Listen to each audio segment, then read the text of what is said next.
Kwa hivyo mimi maafisa wote nawapa heko, muwe na msimamo huo, mjue kwamba Kenya is a multi-party democracy, and as far as is practicable, remain neutral.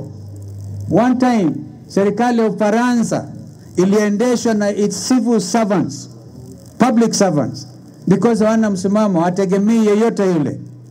And if I hear President Ruto properly, he is of the same view that public servants should not engage in politics.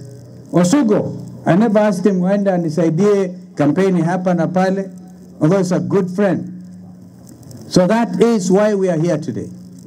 Mambo haya mengine ya vijana wameongea, wanawaipa hawa, munikubali tu watu wa Bobasi, niseme asante kwa kunipatia ndugu Innocent Momanyi. A man, like I would say of Isaiah, and what was said of this King Abimelech akijitetea, of integrity of heart.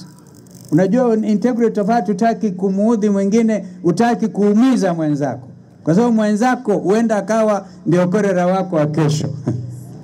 Tusaidiane, tuheshimiane, lakini tuyakemee yale mabovu, yale maovu, uovu mahala popote ulipo. Huo ndio adui wa Kenya yetu.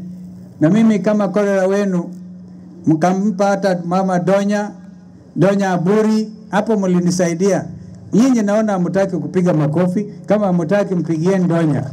Alipigana pamoja na ndugu yetu hapa Simba Arati, and the way I see it, Simba Arati na waheshimiwa ambao wako hapa, kama Wiper ilipata wajumbe wawili, next time tunanyorosha Kisii yote na Nyamira.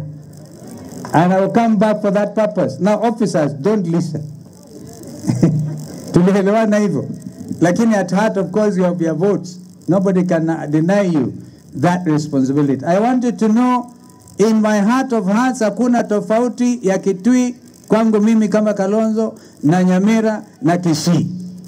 Because I'm looking at it that way. Hata mkiongea Kisii nachukia yote, lakini mnaongea na nguvu ingine ya ajabu. Lakini yule komanda alifanya hapa, hiyo ilikuwa lugha kali. And I want to thank the young man, congratulate him, and really I want to tell you, SDA, Seventh-day Adventists, have become an example of integrity. Hatujasikia mambo mengi kwa kanisa la SDA, and tunawaenzi. Mke wangu anapenda sana kwa ya moja ya Rwanda, lakini mkufunzi wao, or the instructor is from Uganda, is a teacher. And this choir, Ambassadors of Christ, amazing. And I see that choir zote za SDA zinawaiga huo mtindo, wanatembea kwa taratibu. SDA, that is what you have given to this country. Discipline. Hamuna mambo mengi. Discipline ya hali ajabu. Osugo was a true SDA because he never showed mambo haya. Wengine tukiwa excited, not Osugo. Because an officer and a gentleman. Kukumalizia basi, ili sasa hotuba ya rais isomwe, mimi nawashukuruni sana. Wakenya, tuwe na subira. Jana kuna mambo ambayo tuliongea sisi kama wanaazimio la umoja, One Kenya. Mambo hayo tunazidi kuangalia, ni heavy matters. Mambo mazito sana. Juu ya uchaguzi ambao ulipita. Lazima sisi kama wananchi wa Kenya tuamue kama tunataka demokrasia ama tunataka mambo ya hulagai. Yaani tunatumia tu, nasikia mzee mmoja pale alisema wewe governor ulimshinda na kura 2 tu. Yeah. Either we are serious about these things or we are not. Going forward, this is a serious nation among the community of nations. Msiwe na hofu yoyote. Kama mnaona madhambi kifanyika, sema. Atasema. Sasa hivi ushuru tangu niwe makamu wa rais, na sasa mimi niko katika upinzani kwa miaka hii 5. I want to tell you, I've never seen Kenyans as heavily taxed as now.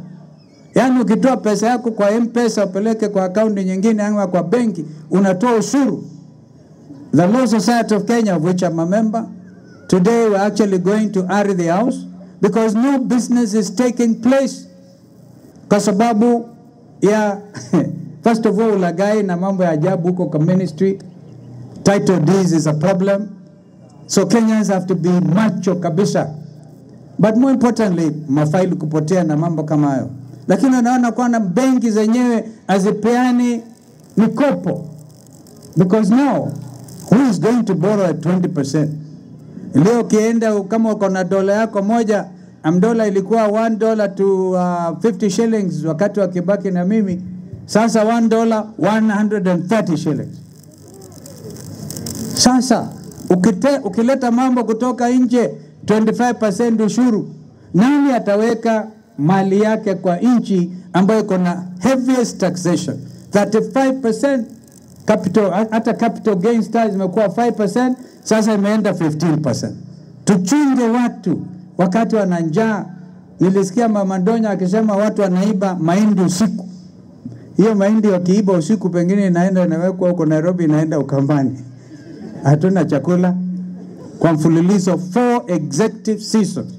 So naona wakati ndio huo, tumekuja kumzika ndugu yetu huyu, na mimi kasema yale mengine mtasidi kusikia tukisonga mbele. But I want to thank you, Governor Simba Arati, because I look at you. I look at Simba Arati. Simba Arati ukiendelea namna hiyo, you know I'm a bit of a prophet. If you didn't know, I can prophesy on your life. Yeah. I look at Simba Arati. If Kalonzo atakuwa kule 2027, Mungu atusaidie. Yeah. Kipindi cha pili. Huyu akimaliza muhula wake wa pili, Simba Arati huyu, na hawe pamoja na Kalonzo, wakisii tutaendeleza ule mpango wa Kalonzo na Usugo. Huo ndio tabiri wangu. Mungu alaze roho yake vyema. Rest well, brother.